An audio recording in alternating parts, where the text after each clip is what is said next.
오늘은 무엇이든지 기도하라라는 제목을 가지고 몇 가지 마태복음 21장 18절부터 22절까지 말씀을 좀 살펴봤으면 좋겠습니다. 여러분들 손해 보는 걸 좋아하세요? 손해 보는 걸 좋아하세요? 싫어하세요? 난 손해 보는 게 너무 좋다. 예, 주님의 축복이 함께하길 바랍니다. 우리 믿는 사람이 손해도 좀 봐야죠. 그래서 하나님이 채워 주시죠. 그런데 사실 우리가 손해 보는 걸 좋아하는 사람은 없어요. 아무리 사소한 거라도 손해보는 걸 좋아하지 않는 게 인간의 본성입니다. 제가 아는 분이 중국에 여행을 갔어요. 중국에 여행을 갔는데 중국에 여행 가면 들리는 곳이 있대요. 그건 뭐냐면 가짜만 파는 시장이 가짜. 진품 같은 가짜를 만들어서 아주 싸게 파는 거죠. 근데 이 시장의 특징이 뭐냐면 정가제가 아니에요. 가서 흥정을 내야 돼요. 깎아야 돼요. 그래서 많게는 처음에 불렀던 가격이 뭐 1,000원인데 뭐 10배까지 10분의 1까지 100원에도 사고 막 그렇게 된대요. 굉장히 흥정을 잘해야 된다고 그러더라고요. 그래서 어떤 이분이 갔는데, 목사님이 가셨는데 가짜 시장에서 뭘 샀어요. 샀는데 너무 싸게 산 거예요.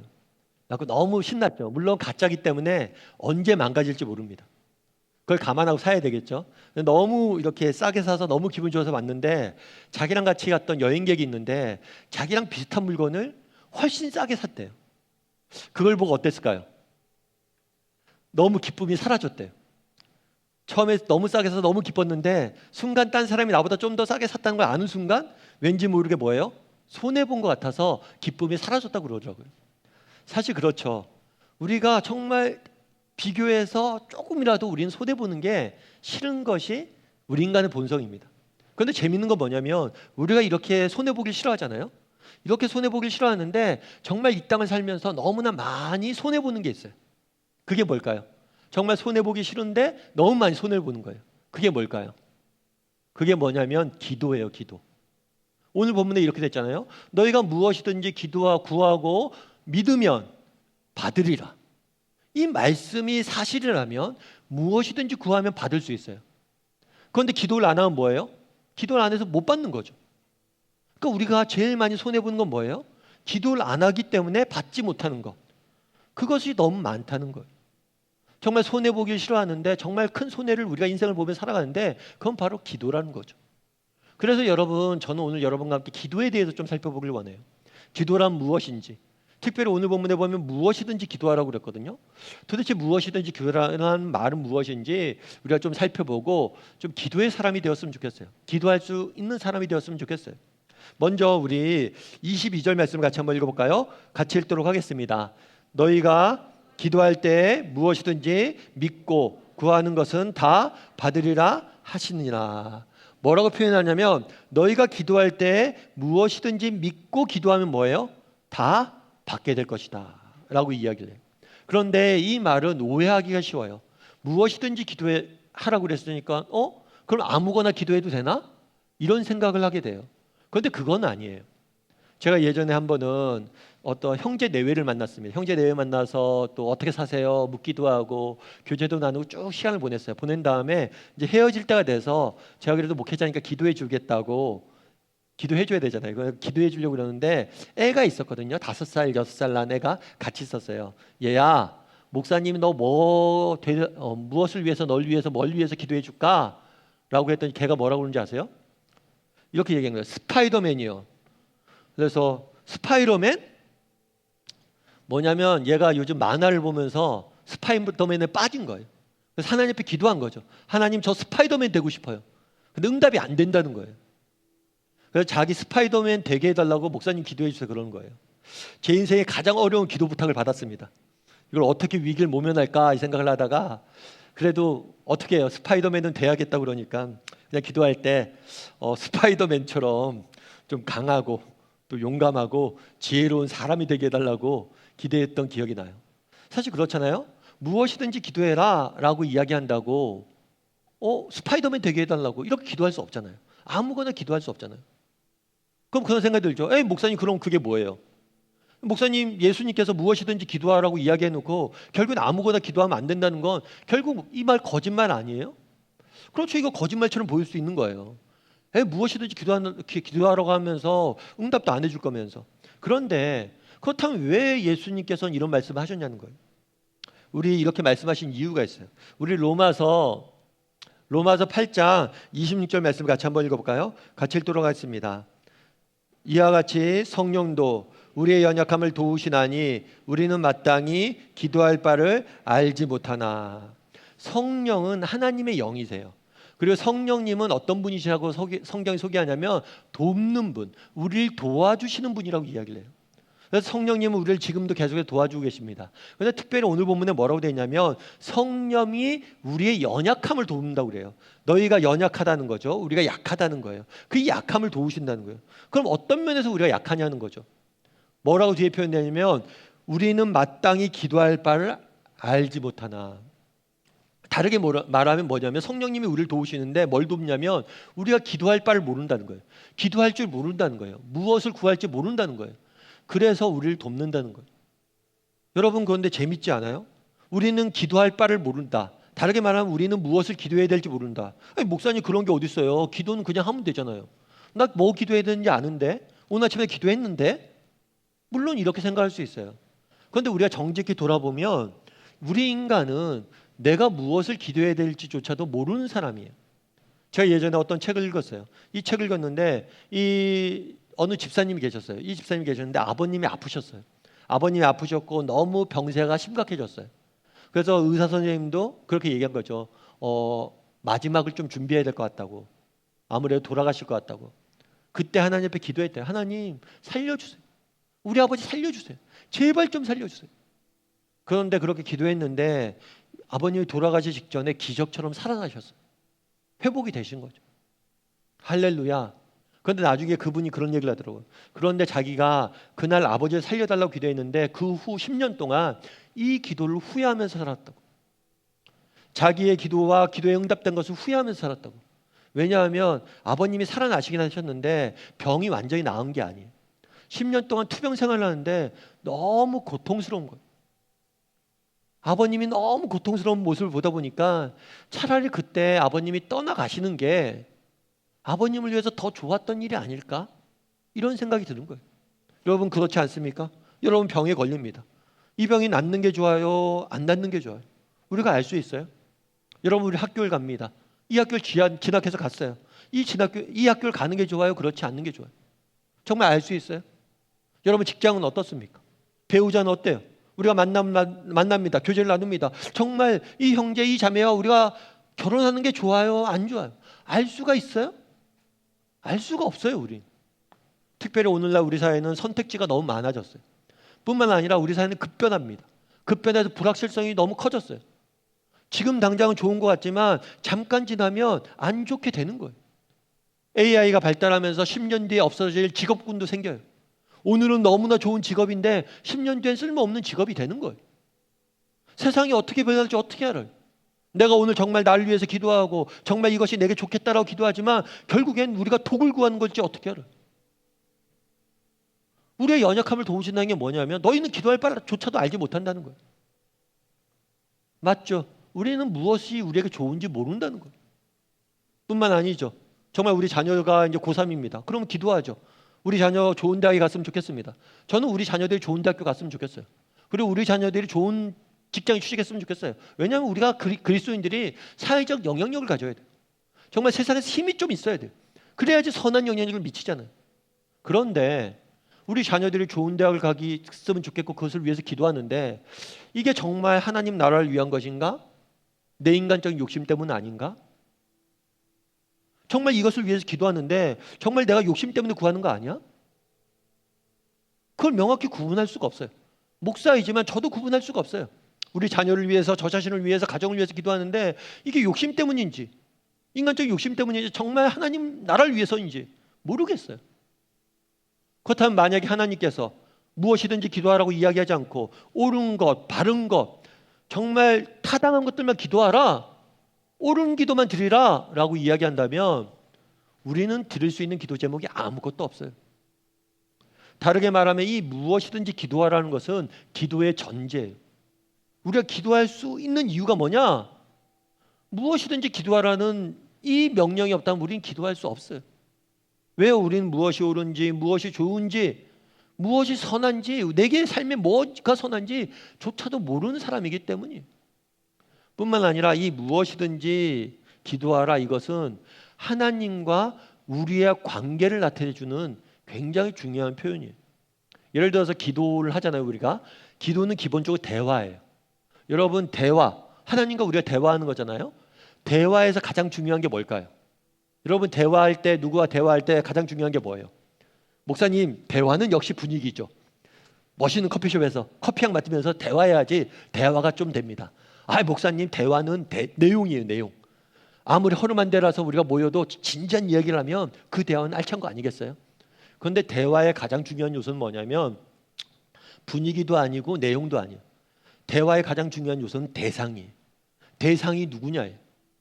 제가 지난주에 주일날 교회를 비웠습니다.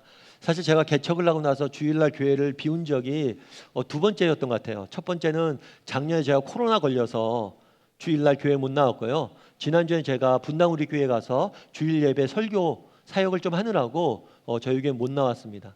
그래서 분당 우리 교회 가서 제가 사역을 했는데 사실 저는 하나님께서 주신 은혜가 있어요. 그 중에 하나는 뭐냐면 만남의 축복을 많이 주셨어요. 참 좋은 분들을 제가 너무 많이 만나게 하셨어요. 옥하는 목사님도 그렇고 이찬수 목사님도 그렇고.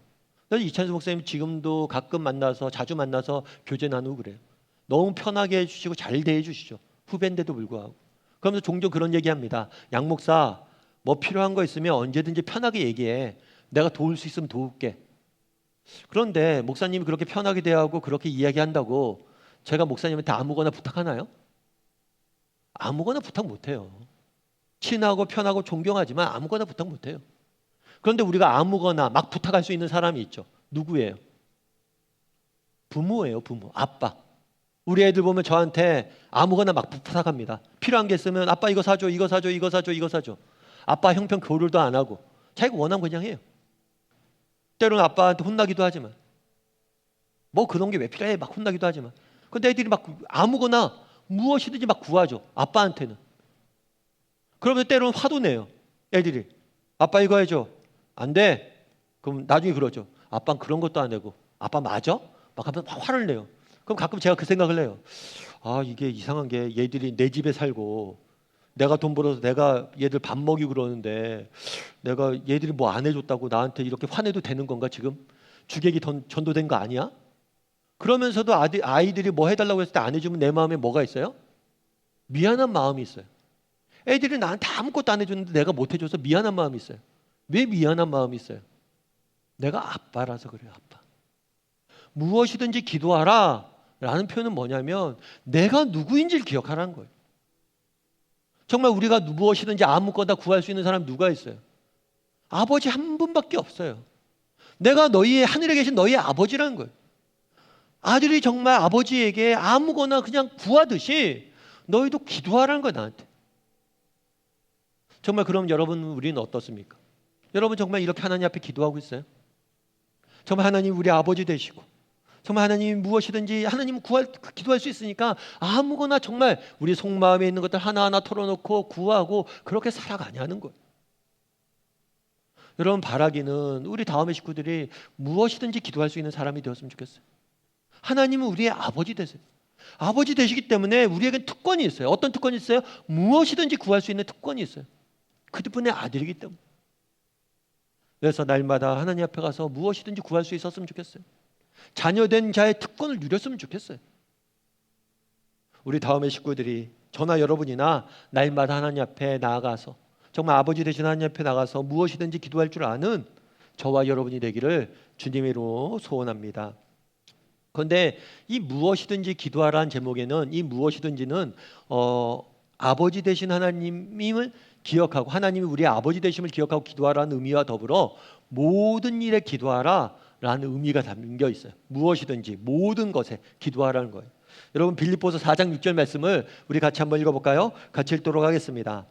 아무것도 염려하지 말고 다만 모든 일에 기도와 간구로 너희 구할 것을 감사함으로 하나님께 아뢰라. 바울은 뭐라고 표현하냐면 아무것도 염려하지 말자. 그리고 모든 일에 기도하자라고 이야기합니다. 이 편지를 바울이 어디서 썼냐면 감옥에서 썼어요. 여러분 감옥에 갇힌 사람이 얼마나 필요한 것이 많겠어요. 염려와 걱정거리들이 많겠어요. 정말 겨울이 다가오고 추위가 다가오고 먹을 것과 입을 것과 여러 가지 필요들이 있었을 거예요. 특별히 바울이 그 당시에 건강이 좋지 않았어요. 그래서 건강적인 문제도 있고 너무나 많은 필요들이 있었어요. 뿐만 아니라 정말 바울이 개척하고 섬겼던 교회들에서 편지들이 옵니다. 그런데 너무 안 좋은 소식들이 너무 많이 와요. 교회가 힘들어졌습니다. 교회가 어려워졌습니다. 정말 교회가 분열되었습니다. 그러니까 온통 염려와 걱정이 가득했어요. 그런데 이 모든 것들을 이겨내는 비결을 하나 배웠어요. 그건 뭐예요? 기도예요, 기도. 특별히 어떻게 뭐라고 표현됐어요? 모든 일에 기도해요. 모든 일에. 모든 일에. 아주 사소한 일에서부터 아주 큰 일까지 하나도 빠짐없이 기도했던 거예요. 여러분, 정말 우리 하나님께서 관심 가지지 아니하시는 사소한 문제는 없어요. 그리고 우리 하나님께서 해결하지 못한 큰 문제도 해결하지 못할 큰 문제도 없어요. 그래서 성경은 뭐라고 얘기하냐? 바울이 깨달은 비결은 뭐냐면 모든 일에 기도하는 거예요. 크고 작은 모든 일에 기도하는 거예요. 그런데 이 모든 일에 기도하는 것이 쉬운 일이 아니에요. 여러분, 모든 일에 기도하는 것은 아무나 하는 기도가 아닙니다. 정말 모든 일에 기도하는 사람은 정말 소수의 정해진 사람들만 하는 거예요. 어떤 사람들만 할까요? 정말 하나님의 주권을 인정한 사람들만 하는 거예요. 여러분, 아침에 운전을 합니다. 여러분, 운전을 하기 전에 기도하나요? 목사님, 운전하기 전에 기도하는 건 좀, 거기까지는 좀. 운전할 때 왜 기도 안 해요? 기도 안 해도 내 혼자 운전을 잘할 수 있다고 생각하면 기도 안 하는 거예요. 여러분, 밥 먹을 때 기도하죠. 우리 식기도, 식사기도 여러분 하시죠. 식사기도 우리가 왜 해요? 내 돈 내산, 내 돈 주고 내가 사 먹는데 왜 기도해요? 정말 하나님께서 나를 돕지 아니하신다면, 내게 건강 주시고 일터 주시고 하루하루 일할 수 있는 힘을 주시지 않는다면 내가 정말 먹을 수 없다, 이 식사를 한 끼도 내가 먹을 수 없다라는 믿음의 고백이 있기 때문에 하는 거 아니에요? 우리 어렸을 때 찬양 많이 했죠. 날마다 우리에게 양식을 주시는 은혜로우신 하나님 참 감사합니다. 이 찬양을 요즘 해요?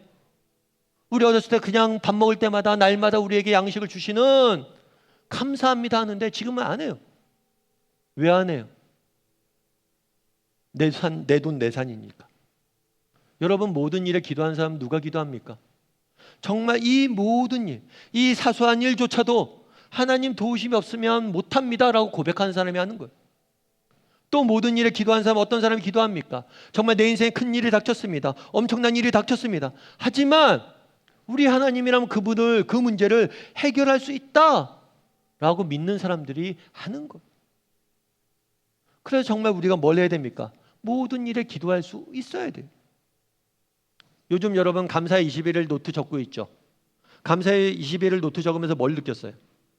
감사의 20일을 노트 적으면서 뭘 느꼈어요? 정말 감사의 20일을 하루에 3개씩? 감사 제목이 그렇게 있을까? 그렇게 하고 처음엔 적었는데 적다 보니까 감사할 제목이 많네?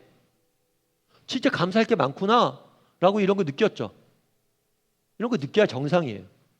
느꼈어야 돼요.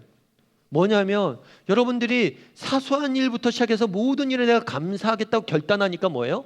감사거리가 많아졌잖아요. 마찬가지예요. 여러분, 정말 우리가 기도하겠다고 결심하십시오. 정말 내가 기도하겠다고 결심해 보세요. 정말 사소한 일에서부터 모든 일에 기도하겠다고 결심해 보세요. 그럼 정말 하나님이 주시는 은혜와 기도응답을 누릴 수 있는 거예요. 여러분, 조지 밀러라는 분을 아세요? 이분 같은 경우에는 기도의 대명사로 알려주신 분이에요. 기도의 사람으로 알려주신 분이에요. 그래서 어떤 분들은 조지 밀러가 평생 2만 번 이상 기도응답을 받았다, 5만 번 이상 기도응답을 받았다, 이런 얘기를 해요. 책도 그런 책이 있었고. 그럼 그런 생각이 들죠. 에이, 거짓말 아니야. 2만 번, 5만 번? 그렇게 어떻게 기도응답을 받아? 그리고 기도응답 받을 때마다 다 세봤어? 그 정도 진짜 받았어? 이런 의문이 드는 게 사실이에요. 저도 그런 의문을 가졌어요. 그런데 이분이 어떤 삶을 살았냐면 영국에서 이분은 고아의 아버지라고 불렸어요. 고아원을 4개를 운영을 했습니다. 그래서 2,000명을 먹이셨어요. 평생. 2,000명의 아이를 키운다는 게 쉬울까요? 저희는 2명 키우는데도 쉽지 않더라고요. 2,000명의 아이를 키워야 돼. 걔들을 먹여야 돼. 그러니까 기도할 수밖에 없어요. 정말 먹을 걸 위해서, 오늘 먹을 걸 위해서. 왜냐하면 기도 안 하면 진짜 굶게 됐으니까. 넉넉하지 않으니까, 2,000명을 먹으려니까. 그렇게 매일 사소한 일부터 다 기도하니까 뭐예요? 기도 응답을 그렇게 누리는 거예요. 제가 한 번은 이렇게 기도를 냈어요. 기도하고 있는데 아는 후배가 생각이 나더라고요. 이 후배가 지방에서 개척을 냈어요. 후배가 생각이 나서 기도하다가 안 되겠다 해서 그 후배한테 그냥 조금 돈을 보냈어요. 후원금으로 보냈는데 그 친구가 후배가 저한테 연락이 왔어요. 형, 고마워요. 그런데 어떻게 알았어요? 내가 오늘 아침에 하나님 앞에 딱 기도했대요. 하나님, 정말 저희가 요만큼 필요합니다. 그래서 딱 그 액수를 내가 보냈다는 거예요. 나야 모르고 보냈지. 그러면서 그 친구가 그러더라고요. 개척하면서 정말 그런 걸 너무 많이 느낀대요. 정말 순간순간 하나님이 기도 응답하시고 도우신 걸 순간순간 너무 많이 느낀대요. 그러면서 그 친구가 그러더라고요. 정말 하나님의 응답을 맛보고 은혜를 맛보기 위해서 뭘 하면 돼요? 개척을 하면 된다고. 개척을 하면 그런 걸 맛볼 수 있다고.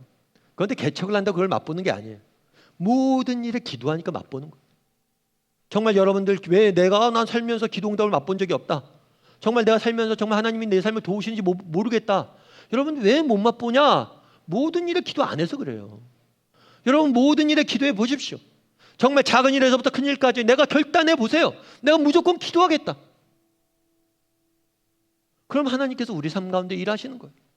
아까 조지 밀러 이야기를 드렸죠. 이분 같은 경우에는 정말 모든 일을 기도했던 사람이에요. 그런데 이분이 믿지 않는 친구가 4명이 있었대요. 이 4명을 위해서 기도했던 거예요. 이 4명이 하나님 돌아오게 해주십시오. 하나님 당신에게 돌아오게 해주십시오. 그런데 감사하게도 한 명은 5년 있다가 기도응답을 받았어요. 한 명은 10년 있다가 기도응답을 받았어요. 한 명은 20년 있다가 기도응답을 받았어요. 그런데 한 명은 끝까지 예수님을 안 믿었어요. 그런데 이 사람이 언제 예수님 믿었냐면 이 조지 밀러가 죽은 다음에 장례식을 치를 때 장례 예배 드리면서 하나님에게 돌아왔어요. 그러면서 이 친구를 위해서 조지 밀러가 몇 년 기도했냐면 52년 기도했대요. 52년. 여러분 우리가 왜 기도 응답을 받지 못합니까? 모든 일에 기도하지 않기 때문이에요. 정말 사소한 일부터 정말 큰 일까지 정말 우리가 기도할 수 있는 사람이 되었으면 좋겠어요. 정말 하나님 말씀 믿고 정말 기도하는 줄 아는 사람이 되었으면 좋겠습니다. 그랬을 때 우리 삶 가운데 하나님이 주시는 기도응답의 열매가 넘쳐날 거예요. 바라기는 우리 다음의 식구들이 모든 일에 기도할 줄 아는 사람이 되기를 주님의 이름으로 소원합니다. 우리가 무엇이든지 기도한다는 건 뭐냐면 하나님이 아버지 되심을 기억하고 기도하는 거예요. 그 다음에 무엇이든지 기도하는 건 뭐냐면 모든 일에 기도하는 거예요. 또 한 가지 무엇이든지 기도하는 건 뭐냐면 믿음으로 기도하는 거예요. 오늘 본문 말씀 그렇게 됐죠. 무엇이든지 믿음으로 무엇이든지 구하고 받을 줄 믿으면 너희가 받으리라. 너희가 믿음으로 구하고 정말 무엇이든지 구하면 받게 될 것이다 라고 말씀하셨어요. 그런데 오늘 본문에 18절과 19절에 이런 말씀이 있습니다. 우리 같이 한번 읽어볼까요? 같이 읽도록 하겠습니다. 이른 아침에 성으로 들어가실 때 시장하신지라 길가에서 한 무화과 나무를 보시고 그리로 가사 잎사이 밖에 아무것도 찾지 못하시고 나무에게 이르시되 이제부터 영원토록 내가 열매를 맺지 못하리라 하시니 무화과 나무가 곧 마른지라. 무화과 나무가 곧 마른지라. 예수님께서 이른 아침에 성으로 들어가셨다고 그랬어요. 이 성은 예루살렘 성을 의미합니다. 예루살렘 성을 의미하는데 그냥 성이라고 표현되어 있는데 보다 구체적으로는 성 안에 있는 성전에 가신 거예요. 성전에 가신 거예요. 이 성전은 주로 어떤 곳이라고 알려졌냐면 만민이 기도하는 집이라고 알려졌어요. 그래서 많은 사람들이 성전에 가서 기도했습니다. 그런데 예수님께서 이 성전에서 기도하는 유대인들을 보시고 책망하세요. 여러분 너희들이 이 성전을 기도하는 집을 강도의 소굴로 바꾸었구나. 이렇게 책망을 하신 다음에 다시 성으로 가다가 예루살렘 성전에 들어가다가 일어난 사건이에요. 성으로 쭉 걸어가시는데 무화과 나무가 한 그루 있어요. 무화과 나무가 한 그루 있는데 잎이 무성해요. 잎이 무성해서 이렇게 쭉 보는데 잎이 무성한데 열매가 없어요. 그러자 예수님께서 뭐라 하냐면 이 나무를 저주를 하십니다. 그러자 나무가 말라버려요. 그래서 사실 오늘 본문은 굉장히 우리가 거부감이 좀 있어요. 왜냐하면 예수님이 폭력적으로 등장하기 때문에. 예수님 사랑이 하나님이신데 사랑이 예수님이신데 왜 이렇게 폭력적이시지? 열매가 없다고 막 나무를 말라버리게 하시지? 왜 이런 명령을 하셨지? 이런 의문이 드는 거죠. 그런데 이 배경을 알려면 뭘 알아야 되냐면 그 당시에 좀 풍습을 좀 알아야 돼요. 여러분 요즘 날씨가 좀 춥죠?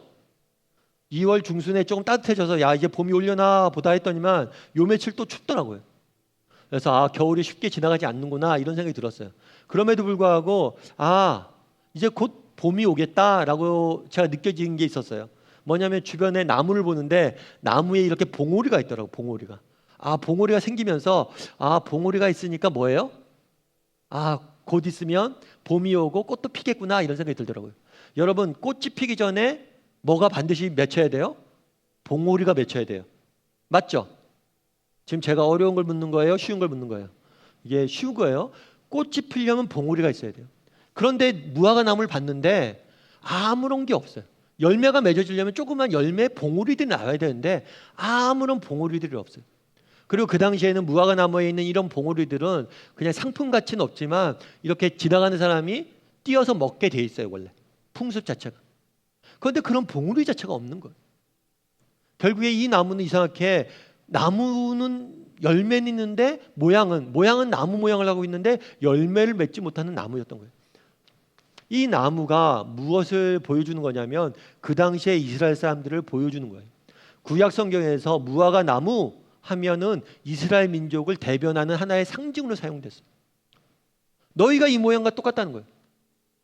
정말 나가서 기도합니다. 성전에 가서 기도합니다. 기도의 형식은 있습니다.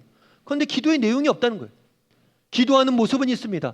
기도의 내용이 없어요. 기도의 핵심이 빠졌어요. 그럼 그 핵심이 뭐냐는 거예요. 예수님이 지적하고 싶은 핵심이 뭐냐? 예수님께서는 계속해서 이렇게 말씀하십니다. 우리 21절 말씀을 같이 한번 읽어볼까요? 같이 읽도록 하겠습니다. 예수께서 대답하여 이르시되 내가 진실로 너희에게 이르노니 만일 너희가 믿음이 있고 의심하지 아니하시면 이 무화과 나무에게 된 이런 일만 할 뿐 아니라 이 산더러 들어 바다에 던져지리라 하여도 될 것이다. 여기서 이 산은 예루살렘 성 옆에 있는 감람산이에요. 감람산은 한 해발 고도가 900m 정도 되고 능선 길이가 한 4km 정도 되는 거예요. 그래도 적지 않은 산이죠. 그런데 이 바다는 뭐냐면 갈릴리 바다를 의미해요. 약 35km 정도 떨어져 있어요. 그곳에 던지라고 해도 기도하면 던져진다 이런 표현이에요. 그러니까 결국에 예수님께서 말씀하시고 있는 뭐냐면 예루살렘 성전에 들어갔어요. 많은 사람들이 기도를 합니다. 기도를 하는데 기도의 형식은 있는데 뭐가 없어요? 핵심이 없어요. 뭐가 없어요? 믿음이 없어요. 기도하는데 믿음이 없어요. 정말 기도하는데 정말 믿음을 갖고 기도하는 사람이 없다는 거예요. 여러분 그럼 반대로 우리를 한번 생각해 보세요. 여러분들 기도할 때 믿음이 있어요? 여러분 정말 믿고 기도합니까? 믿음을 갖고 기도하고 있어요? 정말 우리가 믿음을 갖고 기도한다면 하나님께서 우리 집 앞에 있는 청계산을 저 한강에 빠뜨리겠다고도 할 수 있는데 정말 그런 믿음을 갖고 기도하냐는 거예요. 우리가 기도할 때 조심해야 될 게 있어요. 그건 뭐냐면 내가 하나님이 되는 거예요. 그래서 이렇게 생각하는 거죠. 기도할 때 내가 판단해 보는 거예요. 아 이거는 하나님이 응답하실 수 있어. 그럼 기도하고 아 이건 하나님도 못해. 그럼 기도 안 하고 내가 하나님이 돼서 다 판단한 다음에 기도하는 거예요. 그러면 뭐하러 기도하냐는 거예요. 그게 무슨 믿음이에요. 여러분 정직히 한번 물어보세요. 여러분 우리 돌아보세요. 정말 우리는 믿음이 있습니까? 정말 믿음을 갖고 기도해요? 오늘 우리 예배 나와서 예배 드리고 기도하잖아요. 말씀 보고 기도할 거예요. 그런데 정말 여러분들 믿음이 있습니까? 우리 하나님은 정말 우리의 지혜를 뛰어넘는 분이시다. 우리 하나님은 우리의 한계를 뛰어넘는 분이시다. 우리 하나님은 우리의 생각을 뛰어넘는 분이시다. 그분은 못하실 것이 없는 분이시다. 이 사실을 믿고 기도하냐는 것. 제가 아는 집사님이 계세요. 이 집사님 같은 경우는 제가 모교회 강남교회 모교 다녔을 때 제가 아는 형님이시고 또 집사님이셨어요. 근데 그 집사님은 나중에 지금은 장로님이 되셨죠. 근데 이 집사님은 아버님이 목사님이셨어요. 목사님이셨고 또 목사님 아들로서 신앙도 잘 지키고 또 공부도 굉장히 잘했어요. 열심히 했고 그래서 좋은 직장에 취직이 됐어요. 그래서 한참 잘 나갈 때였어요. 한참 잘 나갈 때 40대 중반에 갑자기 뇌출혈이 찾아왔어요. 그래서 쓰러진 거예요. 쓰러져서 회사도 휴직하고 직장도 못 다니고 그렇게 지내셨어요. 그래도 감사한 것은 쓰러지시긴 하셨는데 직장에 잘리진 않았어요. 왜냐하면 이분이 진짜 능력이 좋거든요. 그래서 휴직을 하고 있다가 이제 다시 복직을 했죠. 그런데 경력에 좀 단절이 생겼잖아요. 회사를 안 잘리는 건 좋은데 자기 동기들은 다 승진을 해요. 다 높이 올라가요. 근데 이 집사님은 승진이 안 되는 거예요. 계속 이렇게 머물고 있는 거예요. 그러니까 답답하죠.